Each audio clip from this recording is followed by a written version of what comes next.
Good morning, ma'am. Good morning, ma'am.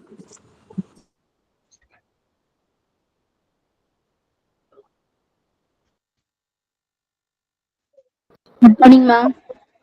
Good morning.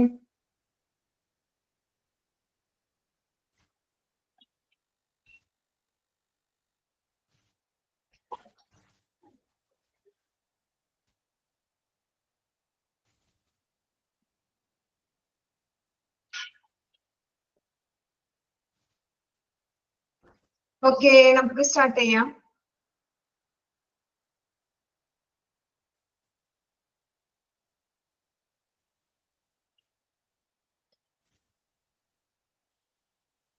നമ്മുടെ പുതിയ chapter വരുന്നത് chapter 7 accident and emergency department. Page number ഒക്കെ കിട്ടിയവര് page number ഒക്കെ ഒന്ന് പറഞ്ഞു കൊടുക്കാം. ആക്സിഡന്റ് ആൻഡ് എമർജൻസി ഡിപ്പാർട്ട്മെന്റ് പുതിയ ചാപ്റ്റർ നമ്മൾ ഇന്ന് സ്റ്റാർട്ട് ചെയ്യുന്നത്. നമ്മൾ കഴിഞ്ഞില്ലേ, മറ്റേതൊക്കെ എടുത്തത് നമ്മൾ കഴിഞ്ഞില്ലേ? Page number 33. Okay, page number 33 എല്ലാവരും എടുക്കാം. ആക്സിഡന്റ് ആൻഡ് എമർജൻസി ഡിപ്പാർട്ട്മെന്റ് പുതിയ ചാപ്റ്റർ നമ്മൾ ഇന്ന് തുടങ്ങാൻ പോവുകയാണ്. ഓക്കെ,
ഓക്കെ, എല്ലാവരും എടുത്തില്ലേ?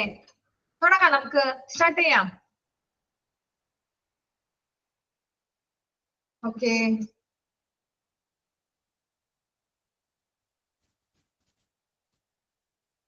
Chapter 7 accident and emergency department. അപകടങ്ങൾ എമർജൻസി ഡിപ്പാർട്ട്മെന്റില് അത്യാഹിത ഇതിലുള്ള ആക്സിഡന്റ്സിന്റെ കാര്യങ്ങൾ എന്തൊക്കെയാണ് നമുക്ക് നോക്കാം. അങ്ങനെ ഒരു ആക്സിഡന്റ് എമർജൻസി ഡിപ്പാർട്ട്മെന്റിൽ ഉണ്ടായാൽ എന്തൊക്കെയാണ് നോക്കാം. അതിന്റെ ഇൻട്രഡക്ഷൻ പറയണത് the accident and emergency department എന്താ assesses and treats people with major trauma, serious injuries and illness and those in need of emergency department. It is open 24 hours a day.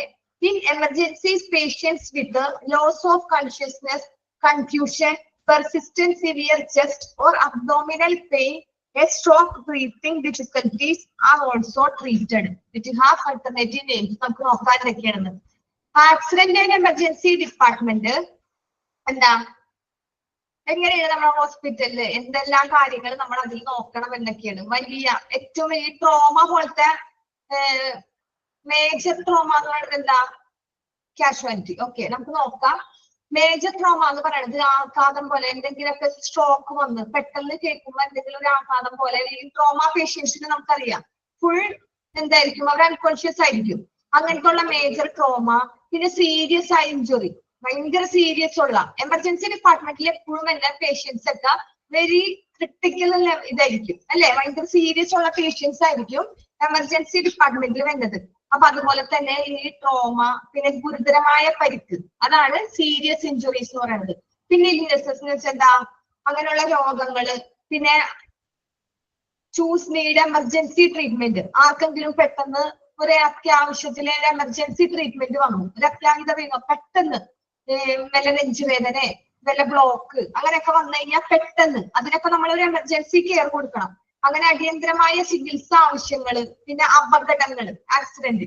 പിന്നെന്താ അപകടങ്ങൾ എന്നൊക്കെ വെച്ച് വണ്ടിയൊക്കെ ഇടിച്ച് വണ്ടി മറിഞ്ഞൊക്കെ വീണ് കഴിഞ്ഞാൽ അതൊക്കെ പെട്ടെന്ന് ചികിത്സ എമർജൻസി ട്രീറ്റ്മെന്റ് കൊടുക്കേണ്ടതാണ്. അപ്പൊ അപകടം, പിന്നെ എമർജൻസി വിഭാഗം, അങ്ങനെയൊക്കെ ഉള്ളതിനെ നമ്മൾ എന്ത് ചെയ്യണം? അങ്ങനെയൊക്കെ എന്തെങ്കിലും വന്നാൽ അതിനെ നമ്മള് നല്ല രീതിയിൽ എന്ത് ചെയ്യണം? ട്രീറ്റ്മെന്റ് കൊടുക്കണം. ആക്സിഡന്റ് ആൻഡ് എമർജൻസി ഡിപ്പാർട്ട്മെന്റിൽ ഇങ്ങനത്തെ പറഞ്ഞ ആക്സിഡന്റ് ആൻഡ് എമർജൻസി ഡിപ്പാർട്ട്മെന്റിൽ വല്ല പേഷ്യൻസ് ആണ്. എങ്ങനത്തെ ഉള്ള പേഷ്യൻസ് ഒക്കെ വന്നേ? അത് അണ്ടർലൈൻ ചെയ്തിടാം. എങ്ങനത്തെ ഒക്കെ പേഷ്യൻസ് ആ വന്നേ? മേജർ ട്രോമ, സീരിയസ് ഇഞ്ചുറി ആയത്, പിന്നെ എമർജൻസിക്ക് എന്തെങ്കിലും കാരണങ്ങള് ഭയങ്കര സീരിയസ് ഉള്ള പേഷ്യൻസ് ഒക്കെ വരുന്നത് ഈ എമർജൻസി ഡിപ്പാർട്ട്മെന്റിലാണ്. അപ്പൊ അങ്ങനെയുള്ള പേഷ്യൻസിനൊക്കെ നമ്മള് വിലയിരുത്തി അവർക്ക് വേണ്ട നല്ല ട്രീറ്റ്മെന്റ് കൊടുക്കുകയും വേണം. അങ്ങനെയുള്ള പേഷ്യൻസിന് അസസ് എന്ന് വെച്ചാൽ എന്താ? അസസ് എന്ന് വെച്ചാൽ വിലയിരുത്തുക എന്ന് വെച്ചാൽ നമ്മൾ ആ പേഷ്യൻസിനെ നമ്മൾ കണ്ടു, ആ പേഷ്യൻസിന്റെ കണ്ടീഷൻ കണ്ടു മനസ്സിലാക്കി ആ പേഷ്യൻസിന് ഇന്ന ട്രീറ്റ്മെന്റ് വേണമെന്ന് നമ്മൾ വിലയിരുത്തണം. അതാണ് അസസസ് എന്ന് പറയുന്നത്. പിന്നെ ട്രീറ്റ്മെന്റ് കൊടുക്കുകയും വേണം. അതാണ് ഈ എമർജൻസി ഡിപ്പാർട്ട്മെന്റിൽ വരുന്നത്. അപ്പൊ എമർജൻസി ഡിപ്പാർട്ട്മെന്റിൽ എങ്ങനത്തെ തരത്തെ പേഷ്യൻസ് വരും എന്നുള്ളത് ഓർത്ത് വെക്കാം. ഈ പറഞ്ഞ പേഷ്യൻസ് ഒക്കെ വരുന്നത് എമർജൻസി ഡിപ്പാർട്ട്മെന്റിലാണ്. It is open 24 hours a day എന്ന് വെച്ചാൽ എന്താ? 24 മണിക്കൂറും അത് തുറന്നിരിക്കും. എമർജൻസി ഡിപ്പാർട്ട്മെന്റ്സ് 24 മണിക്കൂറും ഓപ്പൺ ആയിരിക്കും അല്ലെ? ഇപ്പൊ രാത്രി എപ്പോഴാ ഈ കേസുകൾ വരുന്നതെന്ന് പറയാൻ പറ്റില്ല. രാത്രി ചിലപ്പോ ഒരു 11 നേരത്തൊക്കെ ആയിരിക്കും. അപ്പൊ നോക്കിയാൽ എപ്പോഴും എന്തുണ്ടാവും? ഈ എമർജൻസി ഡിപ്പാർട്ട്മെന്റ് ഓപ്പൺ ആയിരിക്കും. In emergency, patients with loss of consciousness, confusion, persistent severe chest, abdominal pain, shock, breathing difficulties are also treated.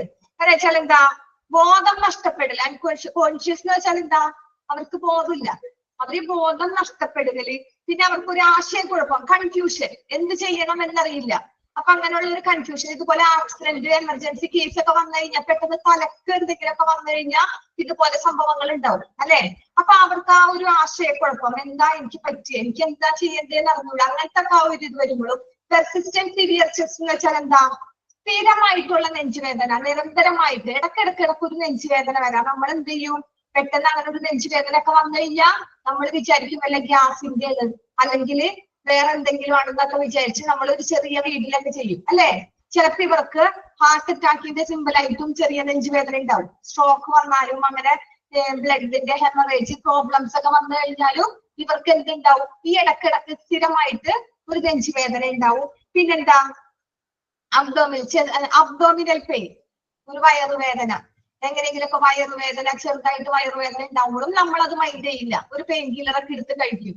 പക്ഷെ അതൊക്കെ ഈ സീരിയസ് കാര്യങ്ങൾ, എമർജൻസി ഡിപ്പാർട്ട്മെന്റിലോട്ടുള്ള ഭയങ്കര സീരിയസ് ആയ കാര്യങ്ങളാണ് ഈ അബ്ഡോമിനൽ പെയിൻ ഒക്കെ വരുമ്പോൾ. പിന്നെ സ്ട്രോക്ക്, ബ്രീത്തിങ് ഡിഫിക്കൽറ്റീസ് ആ ട്രീറ്റഡ്. എന്താ വെച്ചാൽ എന്താ?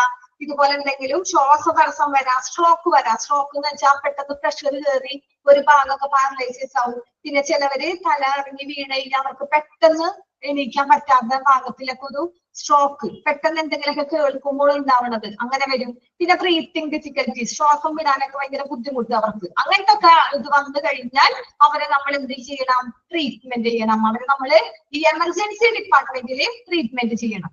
ഓക്കെ, ഈ ട്രീറ്റ്മെന്റ് ചെയ്യണതിന്റെ ഇറ്റിഹാസ് ആൾട്ടർനേറ്റീവ്സ് നേഴ്സ് എന്ന് പറഞ്ഞിട്ടുണ്ട്. അവിടെ എന്താ?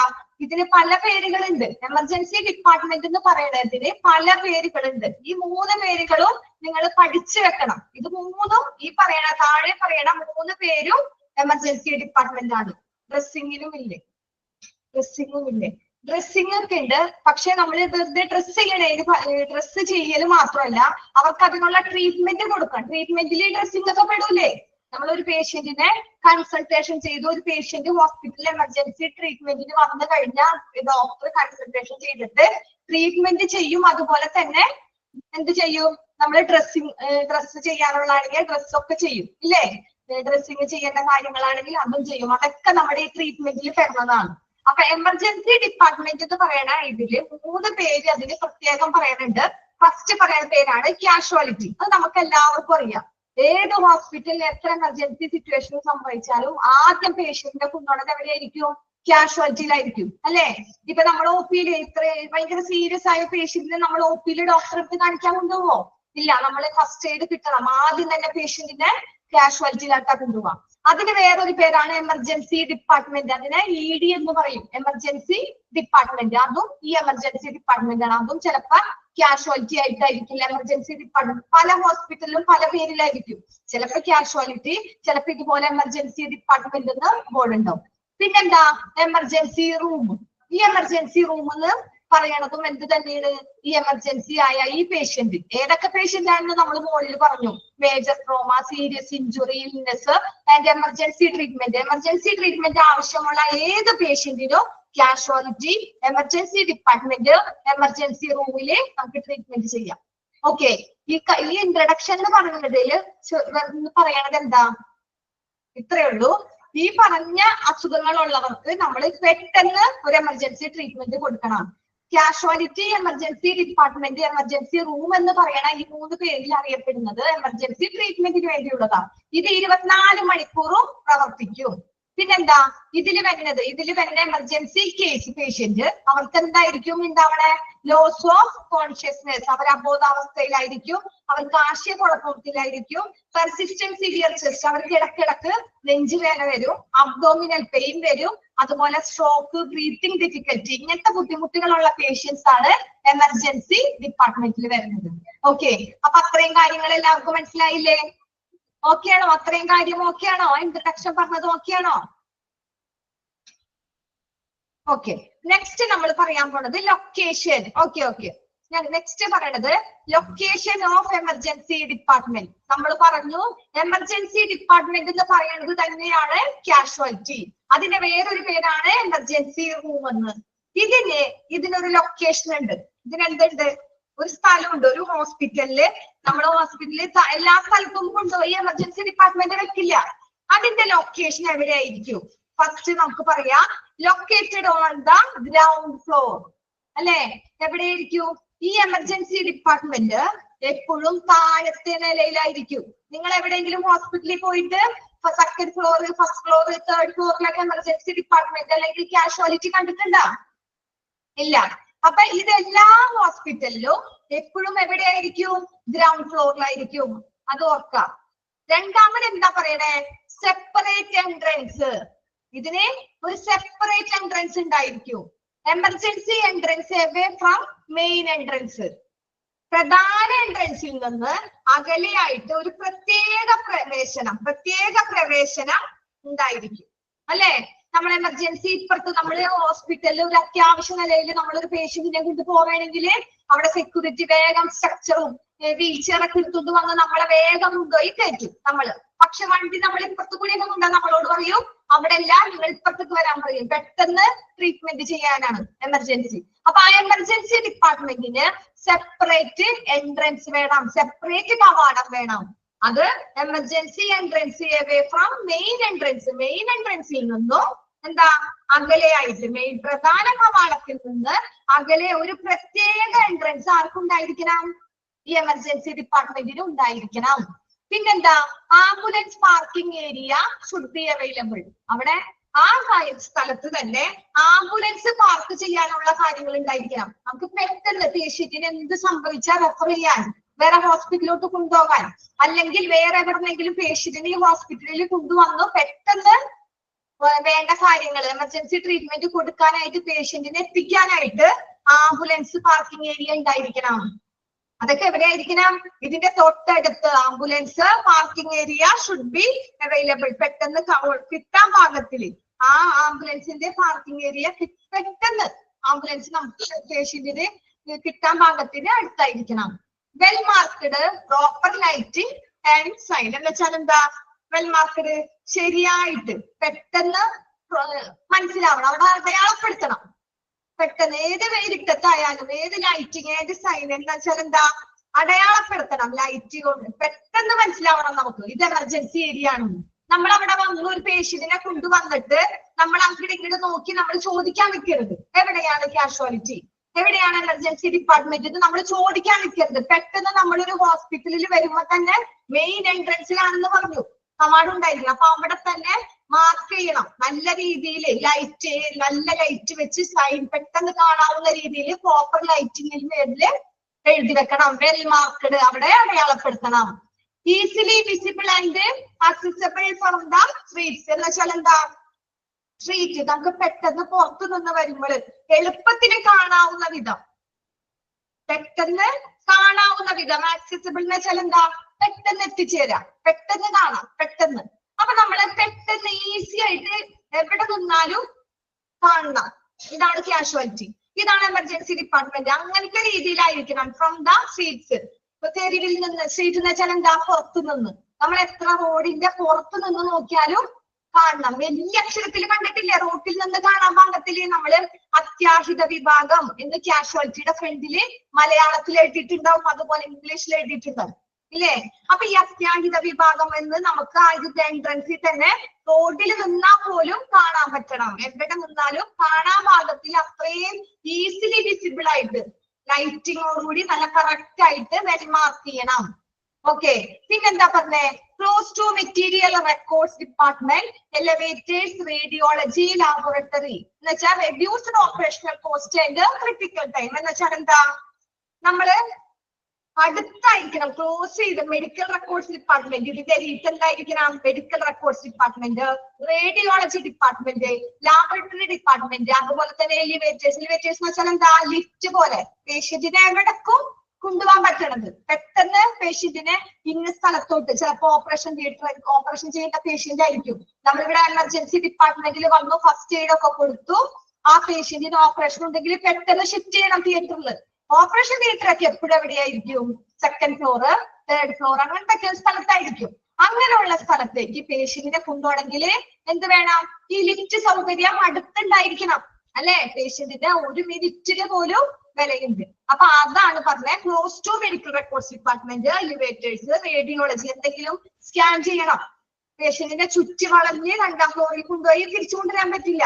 അപ്പൊ അതൊക്കെ അതിന്റെ അടുത്തുണ്ടായിരിക്കണം. ലാബോറട്ടറി സാധനങ്ങൾ ഉണ്ടായിരിക്കണം. എന്തിനു വേണ്ടിയിട്ടാ, reduced operational cost and critical time. ഈ സമയത്ത് കുറഞ്ഞ ഒരു പ്രവർത്തന ചെലവ് വരാനും, പിന്നെ ക്രിട്ടിക്കൽ ടൈം നിർണായകമാണ്. ഓരോ സമയത്തിനും വിലയുണ്ട്. ക്രിട്ടിക്കൽ ടൈം അല്ലെ നിർണായം, ഓരോ ടൈമിന് എന്തുണ്ട്, വിലയുണ്ട്. അപ്പൊ അതിന്റെ ഓരോ പ്രവർത്തനങ്ങളും അതിന്റെ കുറച്ച് കൊണ്ടുവരാനായിട്ട് നമ്മൾ നോക്കണം. അതിന് വേണ്ടിയിട്ട് വേണം അവിടെ എമർജൻസി ഡിപ്പാർട്ട്മെന്റ് ലൊക്കേഷൻ ചെയ്യേണ്ടത്. അപ്പൊ ഒന്നാമത്തെ ഗ്രൗണ്ട് ഫ്ലോറിലായിരിക്കണം, സെപ്പറേറ്റ് എൻട്രൻസ് വേണം, ആംബുലൻസ് പാർക്കിംഗ് സൗകര്യം ഉണ്ടായിരിക്കണം, നന്നായിട്ട് വെൽ മാർക്ക് ചെയ്യണം, ലൈറ്റ് വെച്ച് സൈൻ അടയാളപ്പെടുത്തണം. എന്തിനു വേണ്ടിയിട്ടാ, ഈസിലി വിസിബിൾ, പുറത്തു നിന്ന് നമുക്ക് പെട്ടെന്ന് കാണാനുള്ള രീതിയിലായിരിക്കണം. അതുപോലെ തന്നെ medical records department, lift, radiology laboratory, അങ്ങനത്തെ ഉള്ള കാര്യങ്ങളൊക്കെ ഏറ്റവും അടുത്ത് തന്നെ ഉണ്ടായിരിക്കണം. ഇതാണ് എമർജൻസി ഡിപ്പാർട്ട്മെന്റിന്റെ ലൊക്കേഷൻ. ഓക്കെ, ഇനി നെക്സ്റ്റ് നമുക്ക് നോക്കാം ഡിസൈൻ ചെയ്യണം എങ്ങനെയാണെന്ന്. ഈ എമർജൻസി ഡിപ്പാർട്ട്മെന്റിന്റെ കാര്യം നമ്മൾ പറഞ്ഞു, അതിന്റെ ഡിസൈൻസ് എങ്ങനെയാണെന്ന് നമുക്ക് നോക്കാം. എങ്ങനെ, entrance to the emergency department should be sheltered to protect ambulance patients from the weather while unloading. എന്ന് വെച്ചാൽ എന്താ, എമർജൻസി ഡിപ്പാർട്ട്മെന്റിൽ നിന്നുള്ള ആ ഒരു എൻട്രൻസ്, പ്രവേശനം എന്തായിരിക്കണം, സുരക്ഷിതമായിരിക്കണം. നമ്മൾ സുരക്ഷിതമായിട്ട് പെട്ടെന്ന് എത്താവുന്ന രീതിയിലായിരിക്കണം അത് ഡിസൈൻ ചെയ്തേക്കുന്നത് എമർജൻസി ഡിപ്പാർട്ട്മെന്റ്. ഓക്കെ, ഇവിടെ എന്ത് പറഞ്ഞാലും നമ്മൾ ഫസ്റ്റ് തന്നെ നമ്മുടെ മനസ്സിൽ എമർജൻസി ഡിപ്പാർട്ട്മെന്റ്, ആ കാഷ്വാലിറ്റി, നമ്മളെല്ലാവരും എന്തിനെങ്കിലും ഒരു കാര്യത്തിനെങ്കിലും ഹോസ്പിറ്റലിൽ പോവാത്തതിൽ ഉണ്ടാവില്ല ഇല്ലേ. എല്ലാവരും ഹോസ്പിറ്റലിൽ കണ്ടിട്ടില്ലേ, ഹോസ്പിറ്റലിൽ കാണാത്തവര് ആരും ഉണ്ടാവില്ല. അപ്പൊ ഈ ഹോസ്പിറ്റലില് ഫസ്റ്റ് തന്നെ നമ്മൾ കാണുന്നത് എന്താ, എമർജൻസി ഡിപ്പാർട്ട്മെന്റും കാഷ്വാലിറ്റി ഒക്കെ. അപ്പൊ അതൊക്കെ നിങ്ങളുടെ മനസ്സിൽ വരാം. ആ കാഷ്വാലിറ്റി ഒക്കെ മനസ്സിൽ വരുമ്പോൾ അവിടെ നോക്കാം നിങ്ങൾ, അത് ഷെൽട്ടർ ടു പ്രൊട്ടക്ട്, അവിടെ എൻട്രൻസിൽ തന്നെ ഫസ്റ്റ് വരുമ്പോ തന്നെ ആ ഒരു എമർജൻസി ഡിപ്പാർട്ട്മെന്റിലേക്കൂടെ ആ ഒരു നമ്മുടെ പ്രവേശനം, ആ ഒരു എൻട്രൻസ് എന്തിനു വേണ്ടിയിട്ടാ, നമ്മുടെ ഇത് സുരക്ഷിതമാക്കാൻ വേണ്ടിയിട്ട് അല്ലെ, ആ ഒരു പ്രൊട്ടക്ഷൻ കിട്ടാൻ. അതിൽ ambulance patients from the weather വഴി എന്താ, അൺലോഡിങ് അതെന്താ പറയണേ, പേഷ്യൻസിനെ നമുക്ക് ഏത് for the weather while unloading എന്ന് പറയുമ്പോ ഏത് കാലാവസ്ഥയിൽ എന്ത് കണ്ടീഷൻ വന്നാലും എന്നാ പറയണത്. മഴയായാലും ഏത് മഴയത്ത് വന്നാലും പെട്ടെന്ന് കയറി വരാൻ പറ്റും, ഏത് കാലാവസ്ഥ എന്തെങ്കിലും ആയിക്കോട്ടെ അല്ലെ. പുറത്ത് നല്ല വെയിലാണെങ്കിലും പുറത്ത് ഭയങ്കര ഇടിവെട്ടി മഴയാണെങ്കിലും പേഷ്യന്റിനെ ഫസ്റ്റ് തന്നെ നമ്മള് എവിടേക്ക് കൊണ്ടുവരും, കാഷ്വാലിറ്റി എൻട്രൻസിലോട്ട് കൊണ്ടുവന്ന് കാഷ്വാലിറ്റി കയറി കഴിഞ്ഞാൽ നമുക്ക് എന്ത് കിട്ടും, ആ ഒരു പ്രൊട്ടക്ട്, ആ ഒരു ഷെൽട്ടർ നമുക്ക് എവിടെ കിട്ടും, ഈ എമർജൻസി ഡിപ്പാർട്ട്മെന്റിൽ കിട്ടും. അങ്ങനത്തെ രീതിയിൽ വേണം ഡിസൈൻ ചെയ്യാനായിട്ട്. അതാണ് ഫസ്റ്റ് പറയണത്. സെക്കൻഡ് എന്താ, adequate reserve parking space, ambulance and car of patients, cars of patients. എന്താ പറഞ്ഞേ, രോഗിയുടെ ഈ പേഷ്യൻസിന്റെ ആംബുലൻസിനും കാറുകൾ പാർക്ക് ചെയ്യാനായിട്ട് എല്ലാ പേഷ്യന്റും അവിടെ നിന്ന് വരുന്ന ഇതിലൊക്കെ ഇത് ചെയ്യാനായിട്ട് നല്ല മതിയായ സ്ഥലം ഉണ്ടായിരുന്നു. അഡിക്വേറ്റ് റിസർവ് എന്ന് വെച്ചാൽ ഇതൊക്കെ പാർക്ക് ചെയ്യണം. നമ്മുടെ എപ്പോഴെല്ലാവരും ആംബുലൻസ് അവിടെ പാർക്ക് ചെയ്യലുണ്ട്. നമ്മൾ പറഞ്ഞു എമർജൻസി ഡിപ്പാർട്ട്മെന്റിന്റെ അരിയത്ത് തന്നെ എന്തിന് പാർക്കിംഗ് സൗകര്യം വേണം? ആംബുലൻസ് പാർക്ക് ചെയ്യാനുള്ള ഒരു സൗകര്യം വേണം. അതുപോലെ തന്നെ അതിന്റെ അടുത്ത് തന്നെ കാറുകൾ പാർക്ക് ചെയ്യാൻ വേണ്ടേ? പേഷ്യൻസിനെ കൊണ്ടുവരുന്നത് നമ്മൾ ഹോം വീട്ടിൽ നിന്നൊക്കെ പേഷ്യൻസിനെ കൊണ്ടുവരുന്നത് കാറിനൊക്കെ ആയിരിക്കും.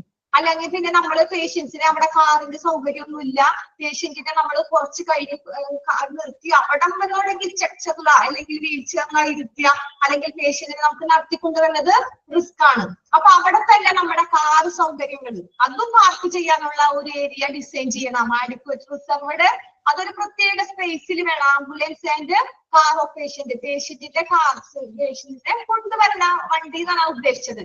പേഷ്യന്റ് എങ്ങനെയാണോ വരുന്നത്, കാറ് അങ്ങനെ അതൊക്കെ പാർക്ക് ചെയ്യാനായിട്ട് ആംബുലൻസിന്റെ പോലെ തന്നെ അതിനൊരു സ്പേസ്, പാർക്കിംഗ് സ്പേസ് വേണം. അതാണ് രണ്ടാമത് പറഞ്ഞത്. മൂന്നാമത് പറഞ്ഞത് adequate space four accommodating structures. എന്താ? സ്ട്രക്ചറുകൾ.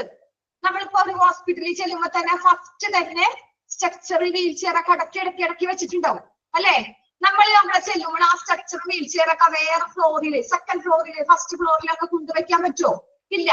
അപ്പൊ അതിന്റെ അടുത്ത് തന്നെ ഈ എമർജൻസി ഡിപ്പാർട്ട്മെന്റിന്റെ തൊട്ടടുത്ത് തന്നെ സ്ട്രക്ചറുകള് അടക്കി അവിടെ വെച്ചിരിക്കണം. അതിനൊരു സ്പേസ് കാണണം. സ്ട്രക്ചർ വെക്കാൻ, വീൽ ചെയർ വെക്കാനൊക്കെ ഒരു സ്പേസ് ഉണ്ടായിരിക്കണം. ഏത് സമയത്ത് പേഷ്യന്റിന് എങ്ങനെ വേണമെങ്കിലും ആ സ്ട്രക്ചർ ഉപയോഗിക്കാവുന്ന രീതിയിൽ. ഓക്കെ, അങ്ങനെ ആയിരിക്കും എല്ലാ ഹോസ്പിറ്റലിലും. നിങ്ങൾ എവിടെയെങ്കിലും കണ്ടിട്ടുണ്ടെങ്കിൽ നിങ്ങളുടെ മനസ്സിലേക്ക് നിങ്ങൾ കൊണ്ടുവരാം. നിങ്ങൾ ഹോസ്പിറ്റലിൽ പോയിട്ടുണ്ടെങ്കിൽ ഒന്ന് ആലോചിച്ച് നോക്കാം. ഞാൻ ഇന്ന സ്ഥലത്ത് ഹോസ്പിറ്റലിൽ പോയപ്പോ അവിടെ സ്ട്രക്ചർ ഇരിക്കുന്നത് കണ്ടല്ല, അവിടെ അടുത്താണോ? നിങ്ങളൊന്ന് ആലോചിച്ച് നോക്കിയേ. കാഷ്വാലിറ്റി കിട്ടിയാ? അപ്പൊ അതാണ് പറഞ്ഞത് എമർജൻസി ഡിപ്പാർട്ട്മെന്റിന്റെ അരിയത്ത് തന്നെ സ്ട്രക്ചർ, വീൽ ചെയർ ഒക്കെ വെക്കാനുള്ള സ്പേസ്, നമ്മൾ അഡിക്വേറ്റ് സ്പേസ്, നമ്മൾ അതിന്റെ ഒരു സ്പേസ് ഡിസൈൻ ചെയ്യണം. Last point, ramps for wheelchair and pedestrian access in case of raised platform. എന്ന് വെച്ചാൽ എന്താ? നമ്മൾ പേഷ്യന്റിനെ ലിഫ്റ്റിലൊക്കെ കൊണ്ടുപോകും, അല്ലെങ്കിൽ പ്ലാറ്റ്ഫോമിൽ വീൽ ചെയറിലോട്ട് പേഷ്യന്റിനെ നമ്മൾ എങ്ങനെ കൊണ്ടുപോവാം? ചില പേഷ്യന്റ് നമ്മൾ വീൽ ചെയറിലൊക്കെ കൊണ്ടുപോകും, സ്ട്രക്ചറിൽ കൊണ്ടുപോകും. അല്ലാത്ത പേഷ്യന്റ്, ലിഫ്റ്റിലൊക്കെ കയറാൻ പറ്റാത്ത പേഷ്യന്റിന് സ്റ്റെപ്പ് അല്ലാതെ പെഡസ്ട്രിയൽ ആക്സസ് നമ്മൾ കണ്ടിട്ടില്ലേ? സ്റ്റെപ്പ് അല്ലാണ്ട് ഒരു സൈഡിൽ ഇങ്ങനെ ഒഴുക്കനായിട്ട് അവിടെ നിന്ന് ഇങ്ങനെ ഊട്ടിക്ക് നമ്മൾ അവിടെ ഓടിയാൽ പെട്ടെന്ന് അർത്ഥത്തെത്തും. ഇവിടെ നിന്ന് കയറാൻ ഇത്തിരി പാടായിരിക്കും. എല്ലാ ഹോസ്പിറ്റലും കാണാം. ഇപ്പുറത്തെ സ്റ്റെയർ കേസ് ആണെങ്കിൽ അതിന്റെ ഓപ്പോസിറ്റ് കുറച്ച് നീങ്ങിയിട്ട് എന്തുണ്ടാവും? മുകളിലോട്ട് കയറി പോവാനായിട്ട് സ്റ്റെപ്പ് കയറാൻ പറ്റാത്തവർക്ക്, സ്റ്റെപ്പ് കയറാൻ ബുദ്ധിമുട്ടുള്ളവർക്ക്, നല്ല കാലുവേദന ഉള്ളവർക്കൊക്കെ വേറൊരു പെഡസ്ട്രിയൽ ആക്സസ് എന്ന് പറഞ്ഞ് ഹോസ്പിറ്റലിന്റെ അടുത്തൊരു ഇത് വെച്ചിട്ടുണ്ടാവും. നിങ്ങൾ എല്ലാവരും ശ്രദ്ധിച്ചു നോക്കാം. ഇനി കാണാത്തവരുണ്ടെങ്കിൽ, അതെന്താന്ന് അറിയാത്തവരുണ്ടെങ്കിൽ ഹോസ്പിറ്റലിൽ പോകുമ്പോ നോക്കാം. മുകളിലോട്ട് കയറാനായിട്ട് സ്റ്റെപ്പ് ഇല്ലാതെ വേറെ എന്തെങ്കിലും ഉണ്ടോന്ന് അപ്പൊ കാണാൻ പറ്റും. ഓക്കെ, റാംസ് പോലെ ഉണ്ട്. ഓക്കെ, അപ്പൊ അതാണ് പറഞ്ഞത്. അങ്ങനത്തെ റാംസ് പോലെ എന്ന് പറഞ്ഞാൽ ഇങ്ങനെ ഇരിക്കും. അത് നേരെ ആ സ്റ്റെപ്പ് നമ്മൾ ഇങ്ങനെ കയറി ഇങ്ങനെ പോകും. ഇതങ്ങനെയല്ല, ഇത് ഇങ്ങനെ അങ്ങനെ പോണ ഇത് റാംസ്. ശരിക്കും നമ്മള് എലിവേറ്റഡ് സ്ലൈഡ്. ഓക്കെ, അത് മുകളിലേക്ക് കയറാൻ പറ്റുന്നത്, നടന്ന് കയറാൻ പറ്റുന്നത്. അവിടെ നിന്ന് നമുക്ക് അതിൽ സ്ട്രക്ചർ ഒക്കെ കൊണ്ടുപോവാം, വീൽ ചെയർ കൊണ്ടുപോവാം.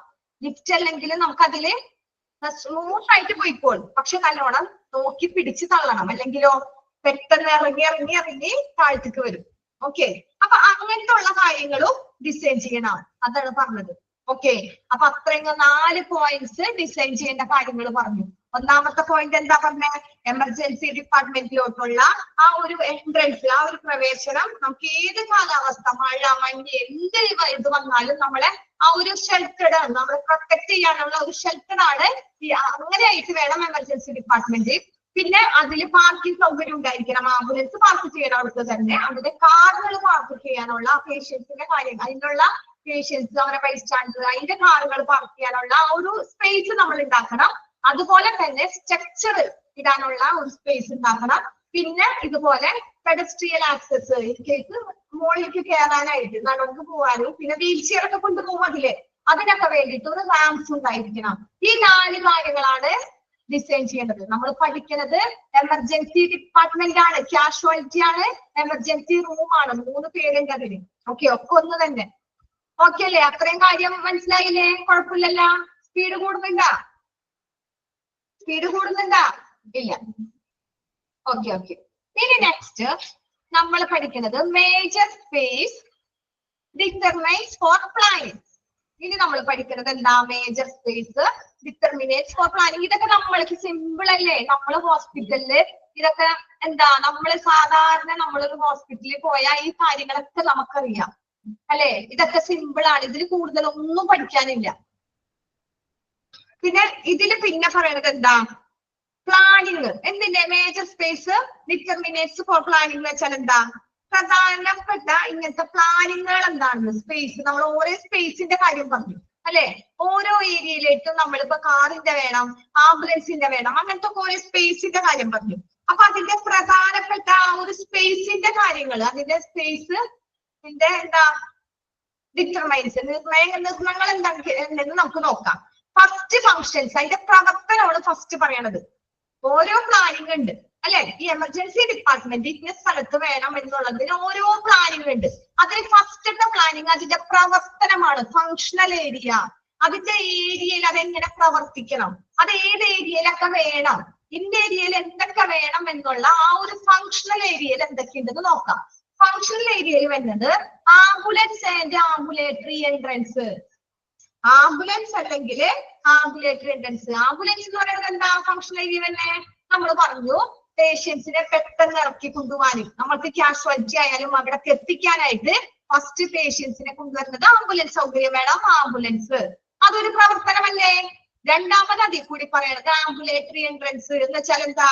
അതും ഇതുപോലെ തന്നെ പേഷ്യൻസിനെ ആംബുലേറ്ററി പ്രവേശനമാക്കുക, പെട്ടെന്ന് ആംബുലേറ്ററി എന്ന് വെച്ചാൽ എന്താ? പേഷ്യന്റിനെ കൊണ്ടുവരാനായിട്ട് സഞ്ചരിക്കുന്ന ആ ഒരു പെട്ടെന്ന് എല്ലാ കാര്യവും പേഷ്യന്റിനെ കൊണ്ടുവെത്തിക്കാനുള്ള ആ ഒരു എൻട്രൻസ്, അതാണ് ആംബുലേറ്ററി എൻട്രൻസ് എന്ന് പറയുന്നത്. ഓക്കെ. പിന്നെ രണ്ടാമത്തെ പറയുന്നത് റിസപ്ഷൻ.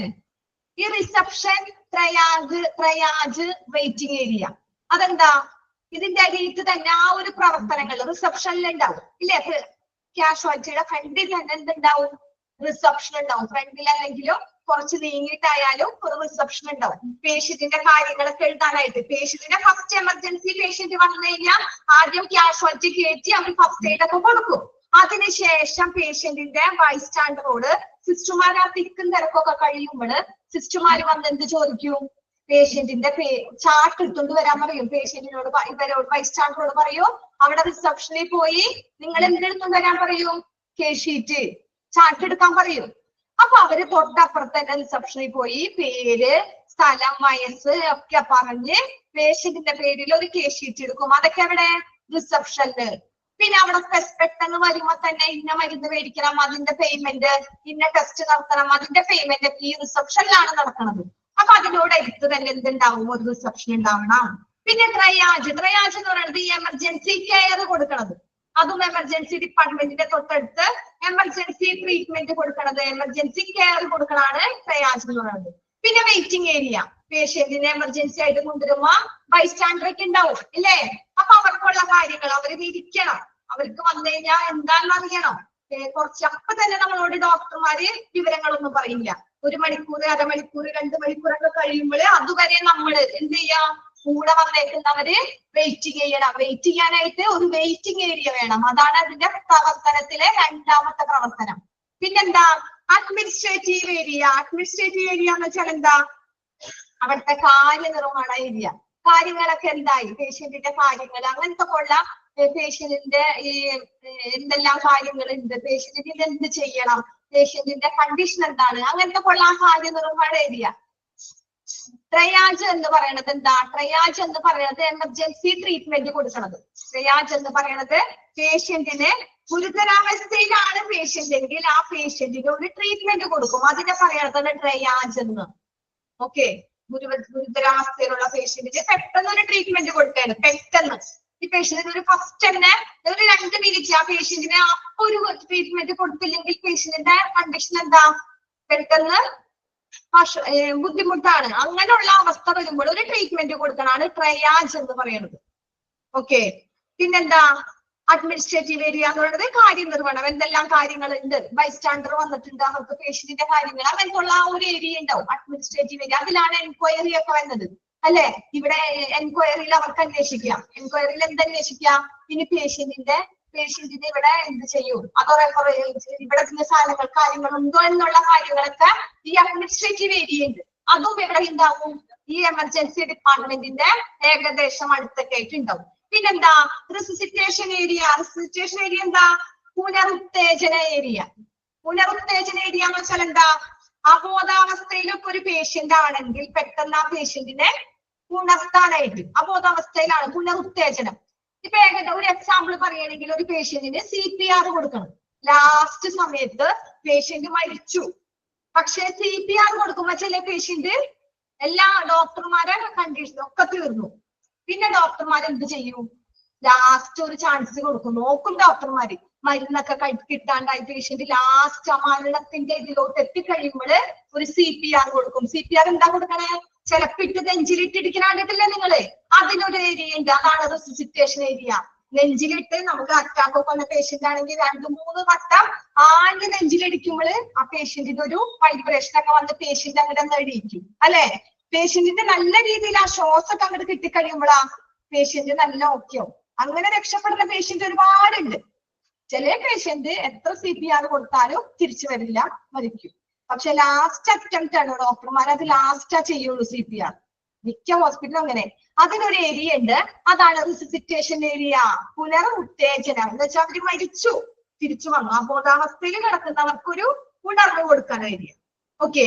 പിന്നെ acute treatment area. Acute treatment area എന്താ? അക്യൂട്ട് ട്രീറ്റ്മെന്റ് എന്ന് വെച്ചാൽ ഒരു നിശ്ചിത ചികിത്സ, കറക്റ്റ് ഒരു അവർക്കൊരു ട്രീറ്റ്മെന്റ് കൊടുക്കണം. ഓക്കെ, വെന്റിലേറ്ററൊക്കെ പോലെ. Acute treatment area of non ambulance patients എന്ന് വെച്ചാൽ ആംബുലൻസ് അല്ലാത്ത രോഗി എന്ന് വെച്ചാൽ ആംബുലൻസ് അല്ലാത്ത രോഗി എന്ന് വെച്ചാൽ എന്താ? നോൺ ആംബുലൻസ് പേഷ്യൻസ് എന്ന് വെച്ചാൽ അവർക്ക് ഒരു പ്രത്യേക ഇത് ഗുരുതരമല്ല, പക്ഷെ CPRന്റെ ഫുൾ ഫോം എന്താ? CPRന്റെ ഫുൾ ഫോം എന്താ? CPRന്റെ ഫുൾ ഫോം ഇപ്പൊ CPRന്റെ ഫുൾ ഫോം ഒന്നും നിങ്ങൾ പറഞ്ഞാൽ മതി. ഇതില് CPR ഞാനൊരു എക്സാമ്പിൾ ആയിട്ട് പറഞ്ഞതാണ് കേട്ടാ. ഇപ്പൊ ഞാനൊരു എക്സാമ്പിൾ ആയിട്ട് പറഞ്ഞതാ. CPRന്റെ full form cardio pulmonary resuscitation. Okay, cardio pulmonary resuscitation. അത് ഞാനൊരു എക്സാമ്പിൾ പറഞ്ഞതാണ്. റിസിസിറ്റേഷൻ ഏരിയയിൽ എങ്ങനത്തെ പേഷ്യന്റ് കിടക്കും അത് നിങ്ങൾക്ക് അറിയാൻ വേണ്ടി മാത്രം ഞാനൊരു എക്സാമ്പിൾ പറഞ്ഞതാണ്. ഇങ്ങനത്തെ പേഷ്യന്റും റിസിസിറ്റേഷൻ ഏരിയയിൽ ഉണ്ടാവും. ഓക്കെ, അത് റിസിസിറ്റേഷൻ ഏരിയയിൽ പറഞ്ഞുള്ളൂ. നെക്സ്റ്റിൽ നിങ്ങൾക്ക് CPRനെ കുറിച്ച് ഇട്ടില്ല, വരും. പിന്നെ നെക്സ്റ്റ് എന്താ?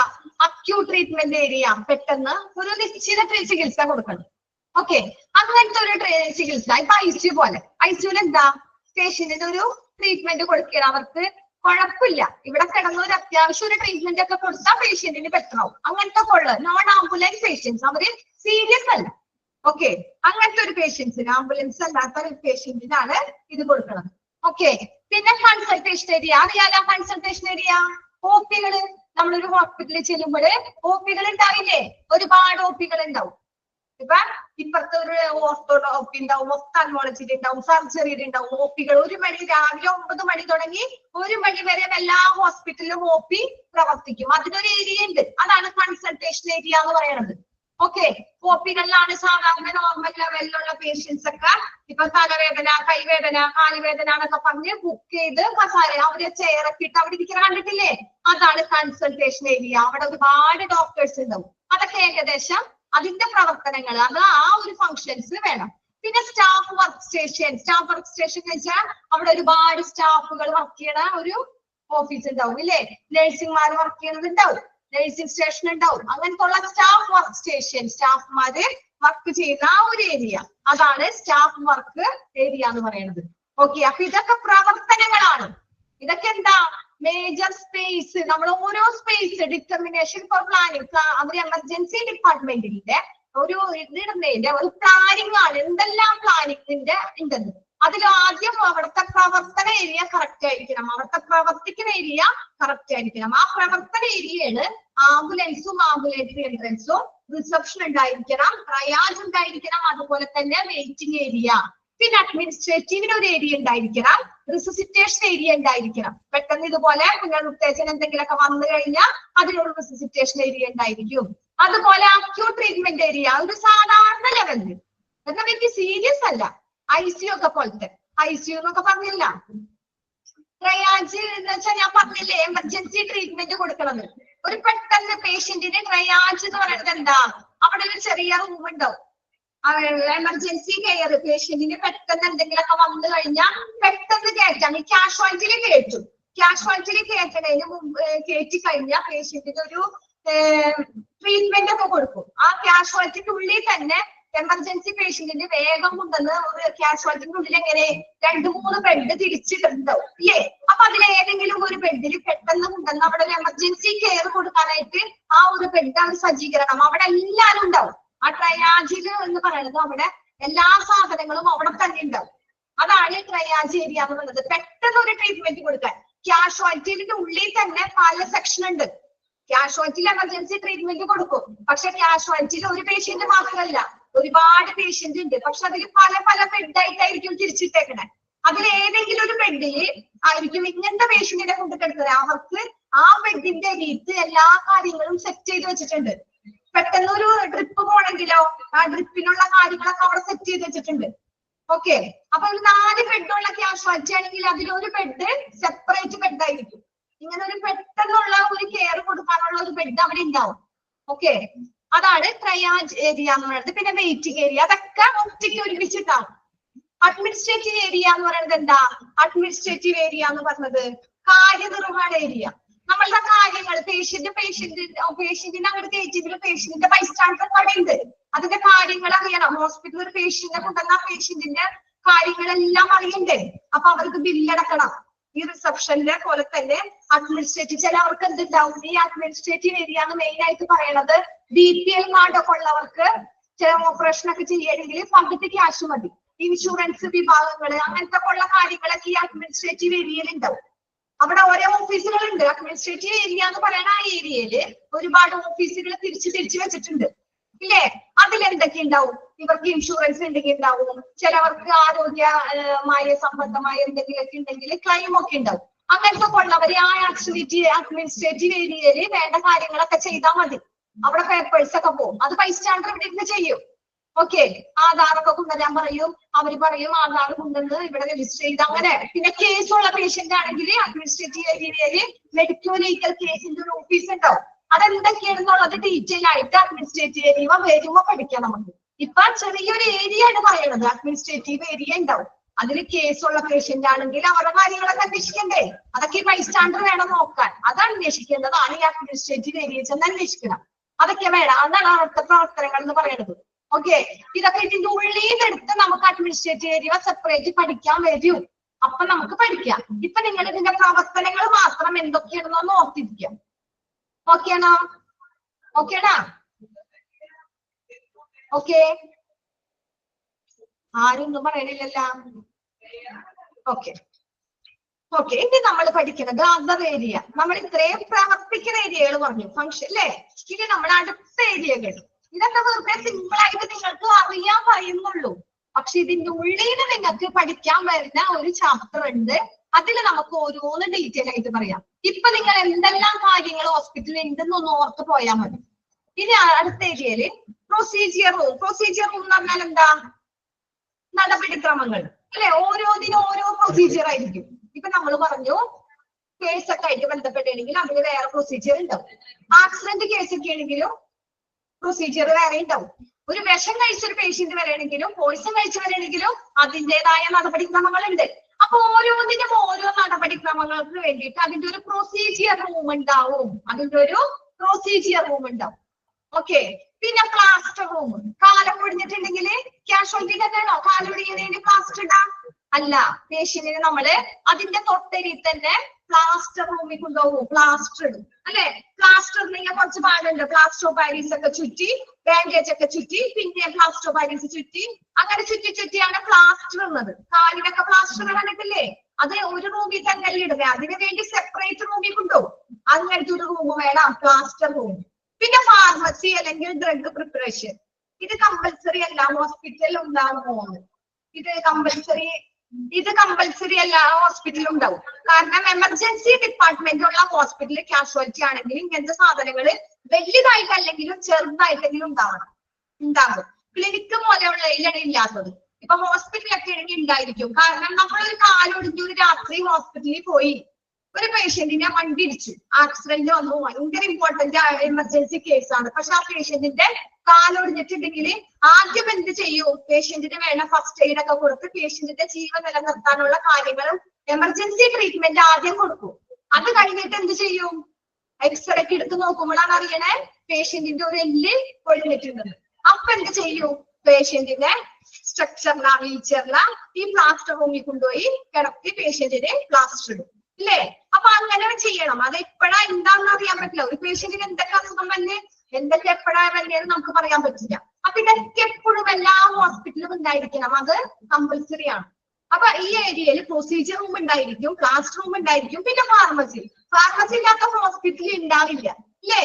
ഒരു മരുന്ന് നമ്മളൊരു പേഷ്യന്റിന് എന്ത് വേണമെങ്കിലും അപ്പൊ തന്നെ നമ്മളോട് ഒരു ബില്ലൊക്കെ അറിയും, ഈ മരുന്ന് വാങ്ങിച്ചു വരാൻ പറയും. നമ്മൾ അപ്പൊ തന്നെ പുറത്തേക്കാണോ പോകാം? അല്ല, ഹോസ്പിറ്റലിന്റെ ഫാർമസിന്നാണ് നമ്മളത് വാങ്ങിച്ചു കൊടുക്കുക. അപ്പൊ ഫാർമസി അല്ലെങ്കിൽ ഡ്രഗ് പ്രിപ്പറേഷൻ മരുന്ന് കൊടുക്കുന്ന സ്ഥലമുണ്ട്. പിന്നെ ഐസൊലേഷൻ റൂംസ് എന്ന് വെച്ചാൽ എന്താ? പേഷ്യന്റിന് എന്തെങ്കിലും വേണമെങ്കിൽ ഈ നമ്മൾ നെബുലൈസ് ചെയ്യും. പേഷ്യന്റിന് വേണ്ട കാര്യങ്ങളൊക്കെ ഐസൊലേഷൻ റൂംസ്, അതിന് ഒരു സെപ്പറേറ്റ് റൂം ഉണ്ട്. എല്ലാവർക്കും എല്ലാ ഹോസ്പിറ്റലും ഒക്കത്തിന് സെപ്പറേറ്റ് റൂം. പിന്നെ ഡീകണ്ടെയ്നേഴ്സ് ഏരിയ എന്നൊക്കെ പറഞ്ഞാൽ എന്താ? അണുവിമുക്തമാക്കാനായിട്ട്, എന്ന് വെച്ചാൽ ക്ലീനിങ് ഏരിയ ഉണ്ടാവും. ഈ അണുവിമുക്തമാക്കാൻ എന്ന് വെച്ചാൽ എന്താ? ചില പേഷ്യന്റിന്റെ കമ്മ്യൂണിക്കബിൾ ഡിസീസ്, ഓക്കെ, അൺകണ്ടമിനേഷൻ എന്ന് വെച്ചാൽ അണുവിമുക്ത ഐസൊലേഷൻ ഞാൻ പറഞ്ഞല്ല. എന്താ ഐസൊലേഷൻ റൂം എന്ന് പറഞ്ഞാൽ ഇപ്പൊ പറഞ്ഞില്ലേ, നമ്മുടെ എന്തെങ്കിലൊക്കെ പേഷ്യന്റിന് വേണ്ട കാര്യങ്ങള്, ഈ പേഷ്യന്റിന് വല്ല നെബുലൈസ് ഒക്കെ കൊടുക്കണം. ഇപ്പൊ ഒരു പേഷ്യന്റിന് പെട്ടെന്ന് ശ്വാസം മുട്ട് തടസ്സം, സ്പെഷ്യൽ റൂം. അങ്ങനെയല്ല എന്തെങ്കിലൊക്കെ വന്നു കഴിഞ്ഞാൽ പേഷ്യന്റിന് അങ്ങനെ ചെയ്യേണ്ട കാര്യങ്ങള്. പിന്നെന്താ ഐസൊലേഷൻ കൊടുക്കണത്? അങ്ങനത്തെ ഉള്ള കാര്യങ്ങൾ കൊടുക്കണതാണ് ഐസൊലേഷൻ. ഇൻഫെക്ഷൻ നമ്മളെ ഇത് പറഞ്ഞ് ഇന്ന് തീരത്തിട്ട് ലാസ്റ്റ് നമുക്ക് ഡൗട്ട് ചോദിക്കണ്ട, കാരണം റെക്കോർഡ് ക്ലാസ് ആയതുകൊണ്ട് അവർക്ക് ഒരുപാട് ലാഗ് ചെയ്യും. ഓക്കെ, നിങ്ങൾ അവിടെ കുറിച്ച് വെക്കാം, നമുക്ക് അതിനൊരു 5 മിനിറ്റ് തരാം.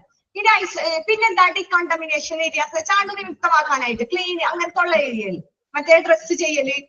പേഷ്യന്റിന്റെ റോട്ടിലൊക്കെ വീണ് കഴിഞ്ഞാൽ ഒരുപാട് മണ്ണൊക്കെ കാലിൽ പറ്റിയിട്ടുണ്ടാവും. അപ്പൊ എന്ത് ചെയ്യും? പെട്ടെന്ന് അവരെ ഡ്രസ് ചെയ്യില്ല. അപ്പൊ അവരെന്ത് ചെയ്യും?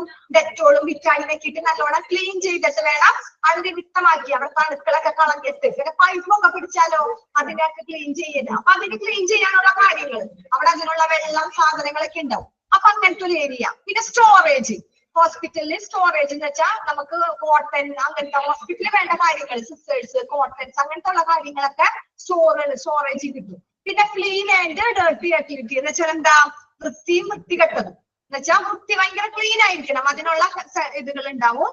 പിന്നെ എന്താ? ഹോസ്പിറ്റലിൽ മെയിൻ ആയിട്ട് ഏറ്റവും കൂടുതലുള്ളത് ക്ലീനേഴ്സ് ആയിരിക്കും. ക്ലീനേഴ്സ് ഉണ്ടാവും, ക്ലീൻ ചെയ്യണ കാര്യങ്ങള്. ഡേർട്ടി യൂട്ടിലിറ്റി എന്ന് പറയുന്നത് വൃത്തികെട്ടതായ അങ്ങനത്തെ ഉള്ള കാര്യങ്ങൾ, ഈ വേസ്റ്റ് ഒക്കെ ഇടുന്ന ആ ഒരു ഇതില്ലേ, അങ്ങനത്തെ ഉള്ള കാര്യങ്ങൾ വേണം. പിന്നെ ലിനൻ റൂം എന്ന് പറയുന്നത് എന്താ? ലിനൻ റൂം എന്ന് പറയുന്നത് കോട്ടൺസ് അവിടുത്തെ കാര്യങ്ങള്, ബാൻഡേജ് അങ്ങനത്തെ ഒക്കെ ഉള്ള കാര്യങ്ങൾ. ഹോസ്പിറ്റലിൽ വേണ്ട ലിനൻ ബെഡ്, പിന്നെ ബെഡ്ഷീറ്റ്, പിന്നെ തുണികള്, ഹോസ്പിറ്റലിൽ വേണ്ട എല്ലാ സാമഗ്രികളൊക്കെ ഉള്ള ആ ഒരു ഇത്. പിന്നെ മൊബൈൽ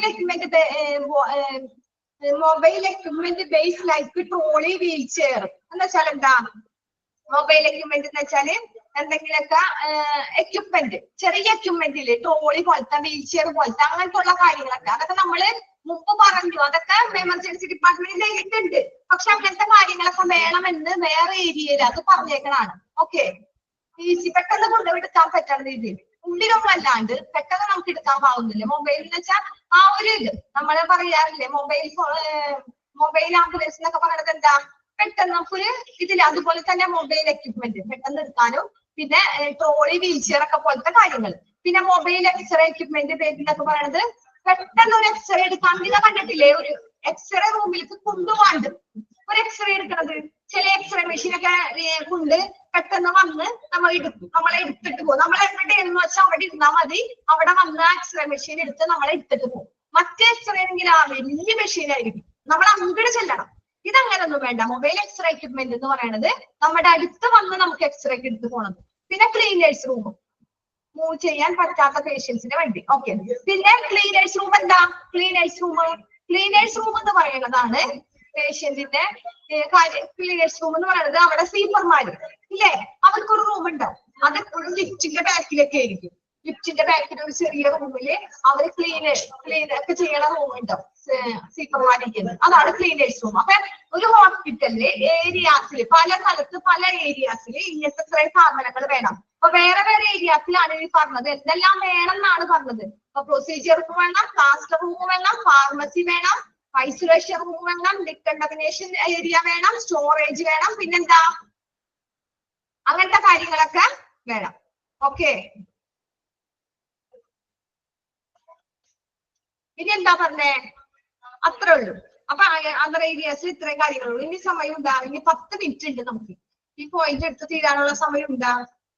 ഇതെടുക്കട്ടെ, ഈ പോയിന്റ് കൂടി എടുക്കട്ടെ. സിമ്പിൾ ആണ്. പേഷ്യന്റ് ഫ്ലോ കുഴപ്പമില്ലല്ല, എടുക്കട്ടെ. പേഷ്യന്റ് ഫ്ലോ കൂടി എടുക്കാം, സിമ്പിളാ. ഓക്കെ, നമുക്ക് എടുക്കാം. പേഷ്യന്റ് ഫ്ലോ എന്ന് പറയലില് ഫസ്റ്റ് വന്നത് ട്രയാജ്. ട്രയാജ് എന്ന് വെച്ചാൽ നമ്മൾ പറഞ്ഞു എമർജൻസി ട്രീറ്റ്മെന്റ്. പേഷ്യന്റിന് എന്തെങ്കിലും ഒരു അത്യാവശ്യം വന്നാൽ പെട്ടെന്ന് ഒരു ട്രീറ്റ്മെന്റ് കൊടുക്കണം, ആ ഒരു ട്രയാജ്. അവിടെ എങ്ങനെയായിരിക്കും? All patient should be triaged through a single point. എന്ന് വെച്ചാൽ എന്താ?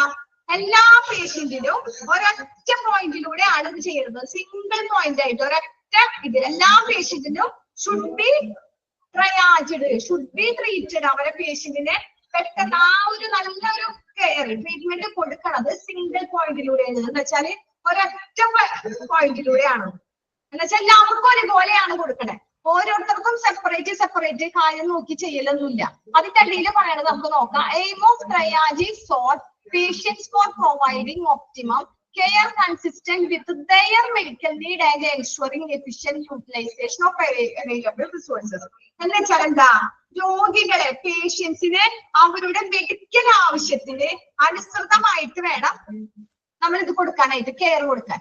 ഒരു പേഷ്യന്റിന് ഇപ്പൊ അവരുടെ പേഷ്യന്റിന്റെ ഇപ്പൊ നമ്മൾ പറഞ്ഞു സിംഗിൾ പോയിന്റിന് ആക്സിഡന്റ് വന്ന പേഷ്യന്റിന് ബ്ലോക്ക് വന്ന പേഷ്യന്റിന് കൊടുക്കണ പോലെ കെയർ കൊടുക്കാൻ പറ്റുമോ? ഇല്ല. ആ പേഷ്യന്റിന്റെ അവസ്ഥ അനുസരിച്ചായിരിക്കണം. ആ പേഷ്യന്റിന്റെ എന്താണോ ആ പേഷ്യന്റിന്റെ ഇത് അത് നോക്കിയിട്ട് വേണം നമ്മൾ പേഷ്യന്റിന്റെ ട്രീറ്റ്മെന്റ് ചെയ്യാൻ. ആ ഒരു വ്യൂവിൽ നിന്നിട്ട് വേണം പേഷ്യന്റിനെ നമ്മൾ നോക്കാനായിട്ട്. അതാ പറഞ്ഞേ, പേഷ്യൻസിന് അവരുടെ മെഡിക്കൽ ആവശ്യത്തിനനുസരിച്ച് വേണം നമ്മൾ കെയർ കൊടുക്കാനായിട്ട്. അതിന് നമ്മൾ പേഷ്യൻസിന് കറക്റ്റ് ആയിട്ട് കിട്ടണ എഫിഷ്യൻസി വിഭവങ്ങൾ, കറക്റ്റ് കാര്യക്ഷമമായ ആ ഒരു ഇത് നമ്മൾ ഉറപ്പാക്കാനും പേഷ്യൻസിന്റെ ട്രീറ്റ്മെന്റ് നമുക്ക് നല്ല രീതിയിൽ need and ensuring efficient utilisation, patient നമ്മൾ നല്ല രീതിയിൽ ട്രീറ്റ്മെന്റ് കൊടുത്തു. അതിനുള്ള സൗകര്യങ്ങളെല്ലാം ഉപയോഗിച്ച് അവൈലബിൾ റിസോഴ്സ് അവിടെ എന്തെല്ലാം കാര്യങ്ങളുണ്ടോ ആ ഹോസ്പിറ്റലിൽ ആ പേഷ്യന്റിന് കൊടുക്കാൻ പറ്റുന്ന ബെറ്റർ ട്രീറ്റ്മെന്റ് ആണ്. അത് മുഴുവൻ നമ്മൾ പേഷ്യന്റിന് കൊടുക്കണം. അതിന്റെ ആ ഒരു ഇതിനെ കുറിച്ച് പറയാനാണ് ട്രയാജിൽ. എമർജൻസി ട്രീറ്റ്മെന്റ് ആണ് അത്. അതെങ്ങനെയാണ് ട്രീറ്റ്മെന്റ് കൊടുക്കണേ? എല്ലാ പേഷ്യന്റിനും ഒരുപോലെ തന്നെ ഒരു സിംഗിൾ പോയിന്റിലൂടെ. ഓക്കെ, പിന്നെ പറഞ്ഞതാണ് പ്രൊവൈഡിങ് ഒപ്റ്റിമം കെയർ എന്ന് വെച്ചാൽ എന്താ? ഒപ്റ്റിമം കെയർ എന്ന് വെച്ചാൽ നല്ല ഒരു കെയർ കൊടുക്കുക പേഷ്യന്റിന്. ഒപ്റ്റിമം കെയർ എന്ന് വെച്ചാല് എന്താ? പേഷ്യന്റിനെ എല്ലാവരും ഇപ്പൊ നമ്മൾ ഒറ്റപ്പെടുത്താന്ന് വെച്ചാല് ഏകാന്തതയോട് കൂടിയിട്ട് അങ്ങനെ ഒരു കെയർ എല്ലാവരും കൂടി. ഇപ്പൊ പേഷ്യന്റിനെ ആക്സിഡന്റ് ഒക്കെ വന്നു കഴിഞ്ഞാൽ ബൈസ്റ്റാൻഡർ എല്ലാവരും അറിഞ്ഞ് ഇടിച്ച് നോളിച്ചൊക്കെ കൂടി കാഷ്വാലിറ്റി കയറി വരും ഇല്ലേ? അപ്പൊ ഈ കാഷ്വാലിറ്റിയിലൊക്കെ കൂടി കയറി വരുമ്പോൾ ഈ പേഷ്യന്റിന്റെ ഇവരുടെ ഇടുന്നോളി ഇതൊക്കെ കാണുമ്പോ പേഷ്യന്റ് എന്താ വിചാരിക്കുക? ഞാനെങ്ങാണ്ട് ഇപ്പൊ മരിക്കാൻ പോവേണ്, എനിക്ക് എന്തോ സീരിയസ് ആണെന്ന് വിചാരിക്കും അല്ലെ? അപ്പൊ ആ പേഷ്യന്റിന് ഒരു ഇവരിൽ നിന്നൊക്കെ മാറ്റി നിർത്തി ഒറ്റയ്ക്ക് ഒരു ഏകാന്തത. അത് നമ്മുടെ കാഷ്വാലിറ്റിയിൽ 4 ബെഡ് ഞാൻ പറഞ്ഞില്ലേ, അതിലൊരു bed best. Optimum means best. പക്ഷെ ഒപ്റ്റിമം ഇതിൽ ഏകാന്തത ഒറ്റപ്പെടുന്ന ആൾ ഇതിൽ വരുന്നത് ബെസ്റ്റിന് പറ്റും നല്ല ട്രീറ്റ്മെന്റ് കൊടുക്കാം. ഇപ്പൊ ഇതിന് നമ്മൾ പറഞ്ഞു 4 ബെഡ് കാഷ്വാലിറ്റി കൊടുക്കും. അതിലൊരു ബെഡ് എന്തായിരിക്കും പെട്ടെന്ന് ട്രീറ്റ്മെന്റ് കൊടുക്കണ ഈ ഒരു ഇതായിരിക്കും. അവിടെ പേഷ്യന്റ് കാഷ്വാലിറ്റിയുടെ ഉള്ളില് വെറുതെ ഇവിടെ കാണാൻ പറ്റും. ഇത് എങ്ങനെ ഒരു കട്ട പോലെ തിരിച്ചിട്ടുണ്ടാവുള്ളൂ. ഈ 4 ബെഡും വെറുതെ കറുത്തം പോലെ തിരിച്ചിട്ടുണ്ടാവുള്ളൂ. അപ്പൊ ഇപ്പുറത്ത് കിടക്കുന്ന പേഷ്യന്റിന്റെ കറുത്തം മാറ്റി കഴിഞ്ഞാൽ അപ്പുറത്ത് കിടക്കുന്ന പേഷ്യന്റിനെ കാണാൻ പറ്റും. ഇല്ലേ? നിങ്ങൾ ആരെങ്കിലും കാഷ്വാലിറ്റി പോയിട്ടുണ്ടോ? അങ്ങനെ കണ്ടിട്ടുണ്ടോ പേഷ്യന്റ് കാഷ്വാലിറ്റിയില്? അങ്ങനെയാണ് കാഷ്വാലിറ്റിയില്. അല്ലാതെ ചെമ്മരി വെച്ച് തിരിച്ചല്ല കാഷ്വാലിറ്റിയില്. അപ്പൊ ഈ പേഷ്യന്റിന് അവിടെ എന്താ നടക്കുന്നത് ഇവിടെ? അപ്പൊ നമ്മൾ എന്ത് വേണം? ആ പേഷ്യന്റിന്റെ ഫുൾ കവർ ചെയ്യുക. ബെഡ് ഇവിടെ ഈ അറ്റത്ത് കിടക്കുന്ന പേഷ്യന്റ് നമ്മൾ എമർജൻസി ട്രീറ്റ്മെന്റ് ഇട്ടേക്കുന്ന പേഷ്യന്റാ. അപ്പൊ അവര് അപ്പുറത്ത് കിടക്കണതൊന്നും കാണാതെ. പിന്നെ നമ്മൾ പറഞ്ഞു അപ്പുറത്തുള്ള പേഷ്യന്റ് ആണെങ്കിൽ എന്തായിരിക്കും? ചില പേഷ്യന്റിന് കൈയൊക്കെ മുന്നിട്ടുണ്ടെങ്കിൽ ഭയങ്കര കരച്ചിലായിരിക്കും. ഇവിടെ കൊച്ചുങ്ങളൊക്കെ ആണെങ്കിലോ കരച്ചിലും ബഹളമായിരിക്കും. അപ്പൊ ഇവർക്കും അതൊരു ഡിസ്റ്റർബൻസ് അല്ലെ? ഇതും എമർജൻസി കേസ് ആയിട്ട് വന്നേക്കുന്ന പേഷ്യന്റ് ആണ്. അപ്പൊ ഇവര് അതിലൊന്നും ഇതാവാതെ നമ്മൾ അവരുടെ ഒരു സേഫ് ആയിട്ട് അവർക്ക് വേണ്ട ആ ഒരു കാര്യങ്ങളൊക്കെ നമുക്ക് അവിടെ കൊടുക്കാൻ പറ്റണം. അതാണ് ട്രയാജിൽ മെയിൻ ആയിട്ട് പറയുന്നത്. ഓക്കെ, അത്രേ ഉള്ളൂ. ഓൾ പേഷ്യന്റിന് ഷുഡ് ബി ട്രയാജിൽ കൊടുക്കേണ്ടത് എ സിംഗിൾ പോയിന്റ് എന്ന് വെച്ചാൽ എന്താ?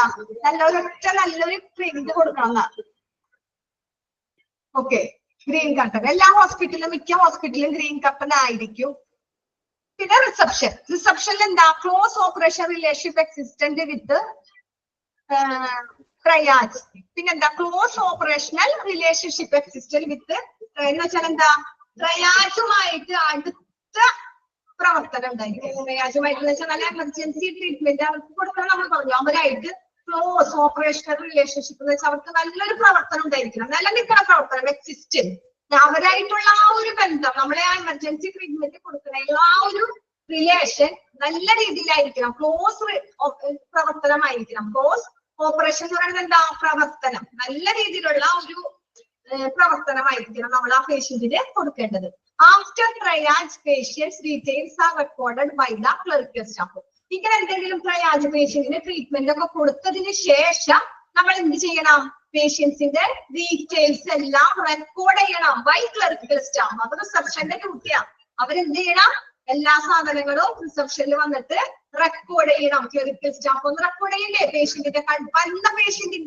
പേഷ്യന്റ് വന്ന കണ്ടീഷൻ ആയിരിക്കില്ല ഒരു 3 മണിക്കൂർ 4 മണിക്കൂറൊക്കെ കഴിയുമ്പോൾ. അപ്പൊ ആ വന്ന പേഷ്യന്റ് എന്ത് കണ്ടീഷനാണ് വന്നത്, ഇപ്പൊ എന്താണ് പേഷ്യന്റിന്റെ കണ്ടീഷൻ ഉള്ളതെന്നൊക്കെ കറക്റ്റ് റെക്കോർഡ് ചെയ്യണം. A new medical record is either raised or the old one retrieved. എന്ന് വെച്ചാൽ എന്താ? പേഷ്യന്റിന്റെ നമ്മള് എന്താ പറഞ്ഞത് അതില് റിസപ്ഷന്റെ കാര്യത്തിൽ എന്താ പറഞ്ഞേ? ന്യൂ മെഡിക്കൽ റെക്കോർഡ്, പുതിയ മെഡിക്കൽ റെക്കോർഡ്. അവിടെ ഒരു പേഷ്യന്റ് ഫസ്റ്റ് തന്നെ വന്നു കഴിഞ്ഞാൽ പേഷ്യന്റിന് അവിടെ പഴയതുണ്ടെങ്കിൽ ന്യൂ ഫയൽ അല്ലെങ്കിൽ പഴയ എടുക്കാമോ? പേഷ്യന്റ് അവിടത്തെ നോക്കിക്കൊണ്ടിരിക്കുന്ന പേഷ്യന്റ് ആണെങ്കിൽ ആ പേഷ്യന്റിന്റെ നമ്പർ പറഞ്ഞാൽ അവരുടെ പഴയ കിട്ടും. അപ്പൊ അതിലായിരിക്കും. പക്ഷേ പേഷ്യന്റ് പുതിയതായിട്ട് അവിടെ ഒരു പേഷ്യന്റ് വന്നു കഴിഞ്ഞാൽ നമ്മൾ എന്താ? പേഷ്യന്റ് അവിടുത്തെ സ്റ്റാഫ്, ആ ഒരു റിസപ്ഷനിലെ സ്റ്റാഫ് രോഗികളുടെ കറക്റ്റുള്ള ആ ഒരു കാര്യങ്ങളൊക്കെ എന്ത് ചെയ്യണം? കാര്യങ്ങളൊക്കെ പുതിയ റെക്കോർഡിൽ ചെയ്യണം. അതുപോലെ തന്നെ പഴയ റെക്കോർഡ് അവിടെ ഉണ്ടെങ്കിൽ അതെന്ത് വേണം? റീട്രൈവ്ഡ് എന്ന് വെച്ചാൽ എന്താ? അത് വീണ്ടെടുക്കാം. ഓക്കെ, ആ പേഷ്യന്റിന് ആദ്യം തന്നെ ഫസ്റ്റ് വരുമ്പോൾ ഒരു റെക്കോർഡ് പുതിയത് കൊടുത്തിട്ട് പിന്നെ എന്ത് വേണം? പഴയ ആ പേഷ്യന്റ് 2-3 കൊല്ലമായിട്ട് അവിടുത്തെ ട്രീറ്റ്മെന്റിലായിരിക്കും. അപ്പൊ ആ പേഷ്യന്റിന്റെ പഴയ റെക്കോർഡ് എടുക്കുക. പഴയ റെക്കോർഡ് റീട്രൈവ്ഡ് എന്ന് വെച്ചാല് അത് വീണ്ടും എടുക്കാം. പഴയ റെക്കോർഡ് എടുത്തിട്ട് എന്തൊക്കെയാണ് പേഷ്യന്റ് കണ്ടീഷൻ എന്ന് നോക്കാം. ഓക്കെ, അതാണ് അവിടെ പറഞ്ഞത്. മെഡിക്കൽ റെക്കോർഡ് ഉണ്ടാക്കണം, അല്ലെങ്കിൽ പഴയ റെക്കോർഡ് ഉണ്ടെങ്കിൽ അത് വീണ്ടെടുക്കുക. പുതിയ റെക്കോർഡ് ഉണ്ടാക്കിയിട്ട് പഴയ റെക്കോർഡ് വീണ്ടെടുക്കുക. ഓക്കെ, അതാണ് 3 പോയിന്റ് പറഞ്ഞത് റിസപ്ഷൻ. ഇപ്പൊ സമയം ഈ 2 പോയിന്റ് അവിടെ ഇരിക്കട്ടെ. ബാക്കി ക്ലാരിറ്റി ഇത് നല്ല രീതിയിൽ അടുത്ത ക്ലാസ്സിൽ പറയാം. ഇനി ഇപ്പൊ ഇതിലെടുത്തതില് പേഷ്യൻസ് ഫ്ലോ അല്ലാണ്ട് മുമ്പ് എടുത്തതിൽ എന്തെങ്കിലും ഡൗട്ട് ഉണ്ടെങ്കിൽ ആരെങ്കിലും ചോദിച്ചോ? 1 മിനിറ്റ് ഉണ്ട്, ഓണാക്കിയിട്ടുണ്ട്. ഇനി ഇതിൽ എന്തെങ്കിലും ഡൗട്ട് ഉണ്ടെങ്കിൽ ചോദിച്ചോ. ഈ പേഷ്യന്റ് ഫ്ലോ അല്ല, അതിനു മുമ്പ് അതർ ഏരിയാസ് വരെ എന്തെങ്കിലും ഡൗട്ട് ഉണ്ടെങ്കിൽ ചോദിച്ചോ. 1 മിനിറ്റ് ഉണ്ട്.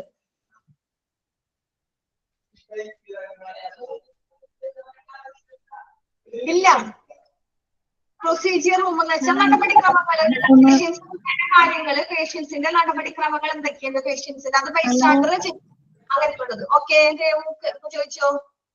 എനിക്ക് നെറ്റ് കട്ടായി പോയായിരുന്നു. Storage, clean and dirty utility, linen room, അതൊന്നുകൂടെ പറയാമോ? അത് 30 ആയില്ല. നെറ്റ് കട്ട ഇത് ഞാൻ വീണ്ടും വീണ്ടും പറയുമ്പോഴേ റെക്കോർഡ് ക്ലാസ് ആണ്. അവർക്ക് വീണ്ടും ലാഗ് ചെയ്യും. ഞാൻ റെക്കോർഡ് ഒന്ന് ഓഫ് ചെയ്യാം. അത് കുഴപ്പമില്ല, ക്ലാസ് കഴിഞ്ഞില്ല. ഞാൻ പറയാം സ്റ്റോറേജ് എന്ന് പറയണത് എന്താ? സ്റ്റോറേജ് ചെയ്യാന്ന് വെച്ചാൽ ഹോസ്പിറ്റലിൽ വേണ്ട കാര്യങ്ങൾ ഉണ്ടാവും. അതർ ഏരിയ ഷോറൂം ഉണ്ടാവും പേഷ്യന്റ്. അതാണ് സ്റ്റോറേജ് എന്ന് പറയുന്നത്. സ്റ്റോർ റൂമിനെ പറയണത് അവിടെ കോട്ടൺസ്, പിന്നെ സിസേഴ്സ്, ഹോസ്പിറ്റലിൽ വേണ്ട എക്യുപ്മെന്റ്, പിന്നെ നഴ്സുമാർക്ക് വേണ്ട എക്യുപ്മെന്റ്, അങ്ങനത്തെ ഉള്ള എല്ലാ കാര്യങ്ങളും ഹോസ്പിറ്റലിൽ ഒരു സ്റ്റോർ റൂം ഉണ്ടാവും. ആ സ്റ്റോർ റൂമിലൊക്കെ സ്റ്റോറേജ് വെച്ചേക്കുക. അതാണ് സ്റ്റോറേജ് എന്ന് പറയുന്നത്. അങ്ങനത്തെ ഒരു ഏരിയ ഉണ്ട്. ഓക്കെ. പിന്നെ ക്ലീൻ ആൻഡ് ഡർട്ടി യൂട്ടിലിറ്റി എന്ന് പറയുന്നത് വൃത്തിയായി ക്ലീൻ ചെയ്യണ റൂം. ക്ലീൻ ചെയ്യുന്ന വെച്ചാൽ നമുക്ക് എന്തെങ്കിലും ഒരു ആവശ്യം വന്നാൽ ഇപ്പൊ ക്ലീൻ ചെയ്യണം പേഷ്യന്റിന് എന്തെങ്കിലും. ക്ലീനേഴ്സ് റൂം അല്ല, സ്വീപ്പർമാരുടെ റൂം അല്ല. ഈ വൃത്തിഹീനമായി കിടക്കണതൊക്കെ ക്ലീൻ ചെയ്യാനായിട്ട് അത് പേഷ്യന്റിന്റെ ഇപ്പൊ പഴുപ്പൊക്കെ പിടിച്ച കാലൊക്കെ ഉണ്ടെങ്കിൽ എല്ലാ റൂമിലും കൊണ്ടുപോയി അങ്ങനെ ക്ലീൻ ചെയ്യിപ്പിക്കില്ല. അങ്ങനത്തെ ഉള്ള പഴുപ്പും ഉള്ളത് എന്താ ചെയ്യാ? അതിനു വേണ്ടി വേറെ റൂമിൽ കൊണ്ടുപോവാം. വലിയ ഹോസ്പിറ്റലൊക്കെ അങ്ങനെയാണ്. കാരണം അതിൽ അണുക്കളൊക്കെ ഉണ്ടെങ്കിൽ സ്പ്രെഡ് ആവും. അപ്പൊ അതിന് വേണ്ടിയിട്ട് ഒരു ഏരിയ ഉണ്ടാവും, അതിലൊരു റൂം ഉണ്ടാവും. ഓക്കെ. ഓട്ടോ ഒക്കെ അവിടെ തന്നെയാണ്. കാർ എടുത്ത് പറഞ്ഞുള്ളൂ, അതിനാണ് കാറ് ഓട്ടോ അവിടെ തന്നെയാണ്. പിന്നെ ലിനൻ റൂം എന്ന് പറയുന്നത് എന്താ? ഞാൻ റെക്കോർഡ് നോക്കിയിട്ട്, കാരണം റെക്കോർഡ് ഒരുപാട് പേര് പറയണത് തന്നെ പറയുമ്പോഴേ അവർക്ക് ബുദ്ധിമുട്ടാവും.